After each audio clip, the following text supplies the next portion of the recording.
zikir kepada Allah, sholat tahajud, lebih-lebih sholat fardu. Tepat waktu kita melakukan apa yang diperintahkan oleh Allah Subhanahu wa Ta'ala. Itu caranya kita bersyukur. Diperintah oleh orang tua, guru kita yang merintah kita, cepat kita kerjakan. Diperintah oleh ibu bapak kita, cepat kita kerjakan. Karena orang tua kita adalah satu-satunya yang cepat sekali diterima doanya untuk kita. Makanya kalau orang tua kalian datang ke sini, tolong cepat mohon doa, ilmu yang bermanfaat dan ilmu yang bermanfaat.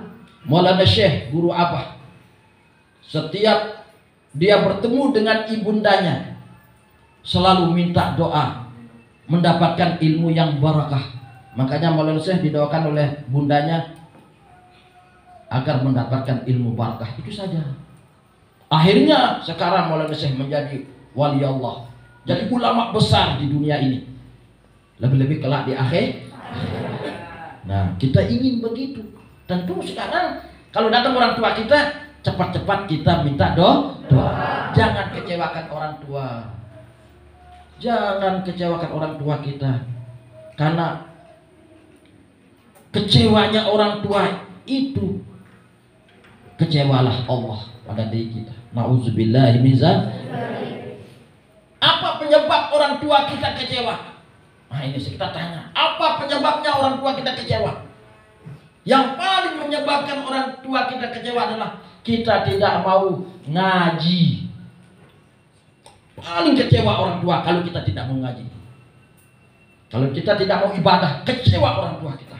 Makanya sekarang cara agar orang tua kita senang melihat kita, cinta melihat kita, bahagia hatinya, rajin-rajin pada ngaji.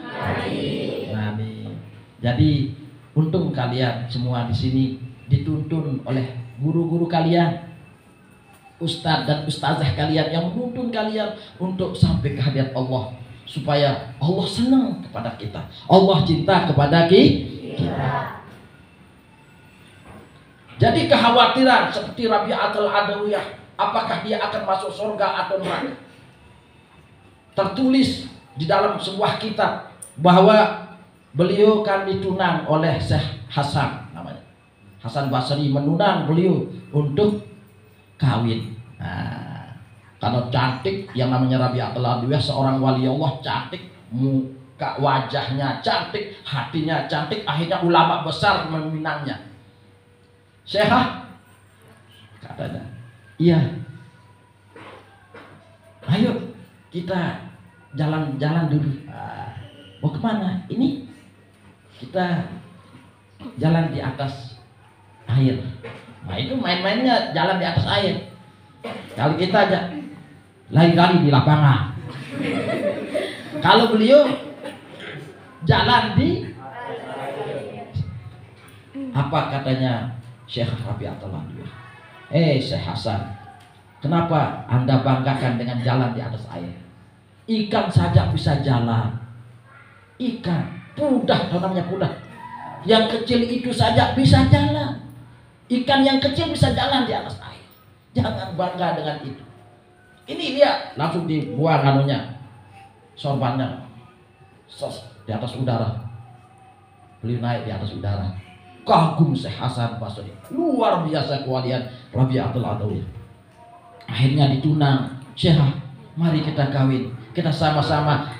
Anda bisa naik di atas udara, saya bisa naik di atas air. Ayo kita kawin. Bagaimana anak kita kelak? Apa katanya Syekh Rabi'atul Adawiyah? Maaf, sebetul. Maaf. Nah, ini tak cepat-cepat. Kalau kita wanita sekarang baru kita bilangnya halo, baru dia kenalan, sudah sayang, iya, baru kenalan ini, sudah kenal ya, iya, sayang, aku cinta padamu, aku pun, belum apa-apa, baru kenalan. Tapi kalau Rabi'atul Adawiyah ditahu Syekh Hasan Hasan Basri kewaliannya luar biasa, tapi masih saja ditolak oleh Syekh Hasan. Syekh Rabi'atul Adawi. Apa bilangnya? Kalau Anda tahu bagaimana keadaan saya kelak di akhirat, kalau saya selamat beriman, saya tatkala saya sakaratul maut, saya beriman kepada Allah, baru saya bisa kawin. Tapi saya tanya dulu, katanya, kalau Anda tahu bagaimana keadaan saya sewaktu sakaratul maut, kita kawin sudah, go sudah. Bagaimana keadaan saya waktu sakaratul maut? Apakah saya beriman atau tidak? Jawab Syekh Hasan, ini maharnya. Kalau sudah tahu ini, mari sudah kita kawin. Bagaimana? Selamat enggak saya? Bisa enggak saya beriman di saat sakaratul maut? Diam Syekh Hasan Basri. Enggak bisa itu, sulit itu. Lalu yang kedua, bagaimana saya di padang mahsyar? Apakah saya di padang mahsyar disyafaat oleh Rasulullah atau enggak? Ketawa Malik. Dia masih lebih parah Malik dia. Lebih sulit lagi itu. Lagi satu saja saya tanya kepada Anda. Bagaimana di titik siratul mustaqim? Apakah saya bisa lolos di titik siratul mustaqim masuk ke dalam surga, atau saya cenderung masuk ke dalam api neraka? Jawab. Wah aneh, mau dibeli jadi beli wah dengar. Kalau tidak mau udah. Udah bisa, udah jadi kawin. Begitu caranya, udah cepat-cepat mau seperti wanita sekarang. Baru dikejar sekalian sayang dia bilang. Gampang sekarang jalannya.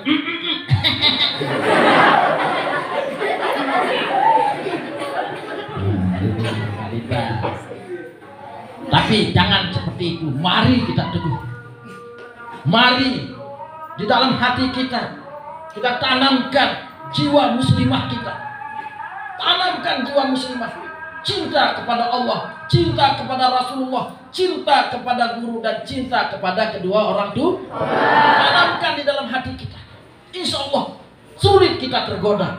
Lelaki bagaimanapun sulit kita tergoda, karena kita hanya cinta kepada Allah.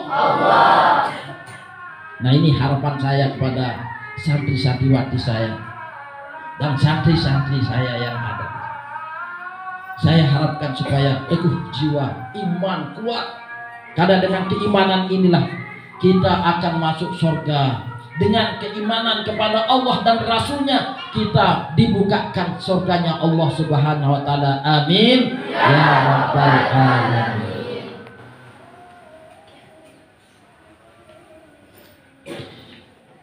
Fahadha khatirul faz'il ladhi yunabbihul abda wa yulzimuhul hujjata. Maka inilah kekhawatiran, gerakan kekhawatiran di dalam hati seorang hamba. Gerakan fahadha khatirul faz'i, maka ini gerakan ketakutan alladhi yunabbihul abda, yang menarik perhatian seorang hamba, wa yulzimuhul hujjata, sehingga diharuskan mendapatkan dalil, hujah sebagai panutan, yaitu Al-Quran dan hadis. Dengan kita khawatir apa kita masuk surga atau neraka, ini luar biasa menarik ini. Dengan ada di dalam hati saya masuk surga, bagaimana di dalam kubur bisa menjawab pertanyaan malaikat munkar nakir? Apa saya digata atau disenyumin? Nah ini harus ada itu. Dengan adanya ini, kita akan mengaji, kita akan mencari Al-Quran, kita akan menelaah hadis-hadis sahih sebagai pegangan kita. Dengan apa? Dengan adanya khawatir fazak ini, gerakan kekhawatiran ini penting juga. Ini saja yang lain-lain saja zaman sekarang ini, yang dikhawatirkan di dalam seorang sekarang, manusia sekarang, terutama para muda dan mudi, yang dikhawatirkan di dalam hatinya, apakah pacar saya cinta atau enggak. Itu kuno, itu dibuang aja itu. Itu sampah, jangan ada khawatir yang begitu. Karena pasti laki dan perempuan punya pasangan. Tidak perlu kita khawatirkan. Yang kita khawatirkan apakah kita beriman waktu sakaratul maut atau tidak. Apakah kita bisa menjawab pertanyaan mungkar dan nakir atau tidak. Apakah kita tidak jatuh di titik siratal mustaqim atau jatuh. Apakah kita masuk surga atau neraka. Ini yang perlu di dalam hati kita yang bergetar. Sehingga kita rajin ibadah. Tentu supaya kita masuk surga, kita harus apa? Bersyukur. Kepada siapa? Kepada Allah. Bagaimana caranya? Rajin-rajin ibadah. Sehingga kalau kita dibangunkan tahajud, senang kita. Bangun tahajud, alhamdulillah, terima kasih saudaraku. Gitu. Lagi dibangunkan, saudaraku bangun tahajud, alhamdulillah, thank you very much. Ini kalau bersyukur. Kalau ada getaran yang begitu, pasti kita berterima kasih dibangunkan. Karena kita mau diajak ke dalam surga. Tetapi kalau tidak ada getaran itu, yang ada getaran cinta kepada pacarnya saja, itu bahaya. Itu pasti kalau dibangunkan tahajud sudah mukanya bagaikan mukanya siapa ya?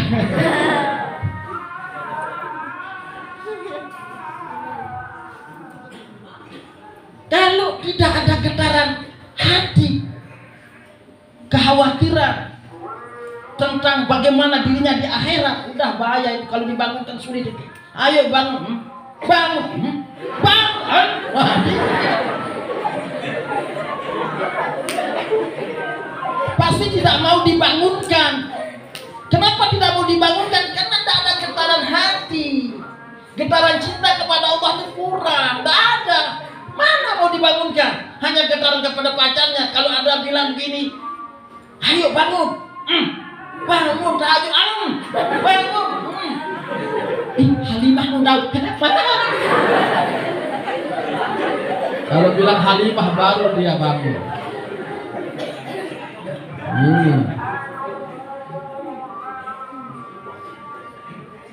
Nah, sehingga itu khawatirul faza itu penting. Gerakan khawatiran kita itu penting, harus ada itu. Untuk akhirat, bukan untuk pacar, ini jangan salah paham. Bukan untuk pacar, tapi untuk Allah. Baru kita cepat dibangunkan. Coba aja. Kalau kalian tahu, ya Allah, bagaimana di dalam kubur saya selalu tertunda. Apa di padang mahsyar bagaimana saya? Karena di padang mahsyar itu luar biasa panasnya, sakitnya. Orang di padang mahsyar dibiarkan di padang mahsyar, belum ditanya oleh Allah, belum diadili. Khamsina alfasanah, 50.000 tahun di padang mahsyar manusia kalah. Bayangkan apa yang saya akan makan, apa yang saya minum. Nah, tentu sekarang kalau kita mau enak di padang mahsyar dengan cara apa? Wa ni buduni hada siratul mustaqim. Dengan ibadah kepada Allah, dengan ibadah kepadaku, firman Allah, hada siratul mustaqim. Ini jalan yang lurus untuk menuju surga. Alhamdulillah, masya Allah. Lebih-lebih di bulan Muharram ini kita banyak ibadah luar biasa, masya Allah. Bayangkan kita puasa di hari Asyura saja, tanggal 10 Muharram kita puasa. Tasu'a tanggal 9, Asyura tanggal 10 kita puasa di sana. Maka dosa-dosa yang pernah kita lakukan dari mulai balik sampai sekarang, Allah akan hapus semuanya dosa-dosa kita. Kalau puasa di bulan Muharram tanggal 9 dan tanggal 10 dihapus dosa kita. Pernah misalnya kita kejit-kejit cewek, dosa kan? Dosa atau pahala kini cewek? Dosa. Nah, pernah ganggu-ganggu orang, pernah begitu dan begini. Nah, nggak bisa kita sebut banyak sekali dosa kita. Nah, bagaimana caranya? Kita hapus dengan kita puasa di bulan Muharram pada tanggal 9 dan 10. Nah ini guna kita ngaji, kita nuntut ilmu, tahu caranya sekarang menghapus dosa kita. Tapi jangan tahu cara menghapus dosa. Wah, saya masih juara deh. Saya tahu cara menghapus dosa. Kesempatan saya lakukan dosa-dosa dulu. Dosa. Karena tahu nanti kita hapus tahun itu. Setahun itu porok-porok aja doang dosa itu.